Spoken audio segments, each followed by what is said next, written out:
We're back, and today we're going to be tearing into the motor and seeing exactly what's inside. Hopefully we have some decent parts inside, or just parts that we can use when we rebuild the engine. So without further delay, let's get right in. Okay, so we got the clutch cover off and the right hand cover off, and in the bottom of the motor it's seemingly okay. There was some particles in the residual oil in the cover, but hopefully it won't be too much of an issue. And the clutch basket, I'm pretty sure you can see that it's a little bit chewed up. It's not too bad, so I might be able to work with that, but I'll have to see. Down here on the shift mechanism, it's been MIG welded at some stage, and as you can see it's been affected quite badly by heat, so I'll have to have a look at getting a replacement for that, because when you heat this kind of metal it can become brittle or malleable, and that's not really what you want in your engine, and that's not what you want in the middle of your engine, because, well, it should be the way that it came. So we're going to take the clutch out, take out the kickstart, and get to the splitting. Okay, so we have the clutch basket out now, and it was sort of concerning. The main nut that holds the clutch basket onto the primary shaft was barely hand tight and just held on with the crush washer. So already it's shown that it was a good idea to definitely take this apart before running it. But I'll keep on tearing into it, and well, another update will be soon. And after some heat and excessive force, I have the nut off of the crankshaft. Now, it's important when you're trying to get that nut off, as they're usually incredibly tight, that when you're bracing your conrod so it doesn't turn when you're trying to undo it, that you cannot brace it from your generator side.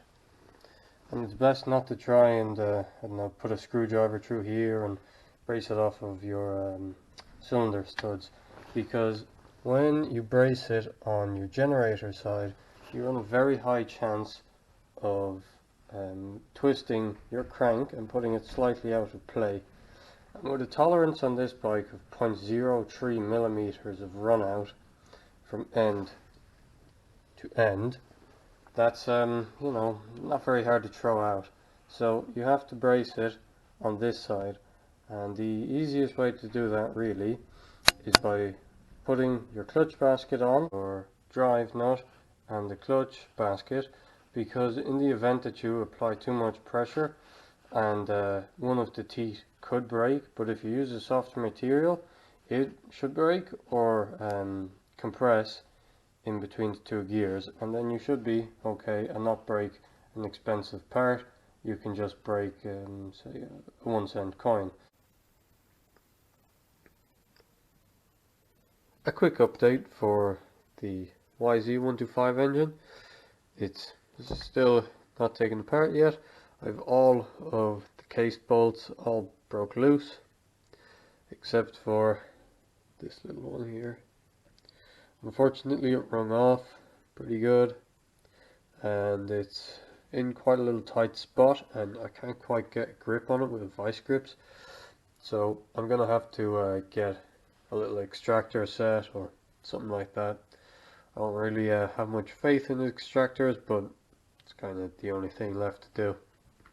I haven't gotten the flywheel off yet. I just haven't gotten to it. There's been no need to rush because I need to sort this first. So that's where that's done. Okay, so here's the tool that I use for holding clutch baskets and flywheels. It's made by a brand called Tusk. There we go.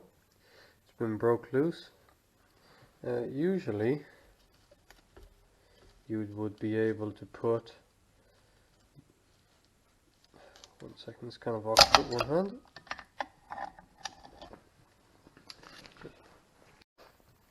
It's a bit awkward with one hand. Usually you're able to fit these two pegs into this hole and that one on your flywheel. But for whatever reason the pegs are just a fraction too large for this one, so I just brace it against the sides of that little brace that's kind of riveted onto the flywheel. I'm not exactly sure what it is, and broke it loose with a brake.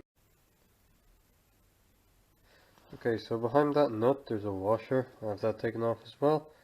Unfortunately I don't have the flywheel puller for this, so while I'm waiting on the bolt extractor I will also have to get one of those in the post, or possibly one of those tree-armed pullers. I think that might work, and I'd be able to use it on a lot more things, so that would be more worthwhile getting, but I have to look into it.